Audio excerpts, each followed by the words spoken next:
15 বছর বয়সে আমার বিয়ে হয়। 10ম শ্রেণীতে ওঠার পরে আমার বিয়ে হয়ে যায়। সাবালিকা হতে না হতেই বিয়ে নামের দায়িত্বটা আমার মাথায় বোঝা হয়ে পড়ে।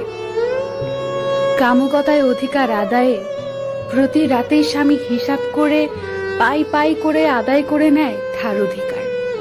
তখন না বুঝতাম স্বামীর মন, না বুঝতাম সংসার।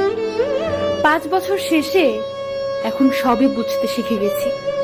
সংসারের কাজ, শ্বশুর শাশুড়ি এবং স্বামীর সেবা যত্ন করতে শিখে গেছি। বুকের ভেতরে কষ্টগুলো ছাপা দিতে শিখে গেছি। শুধু পারিনি আমার রূপ ও গুণাবলী দিয়ে স্বামীর মন জয় করতে।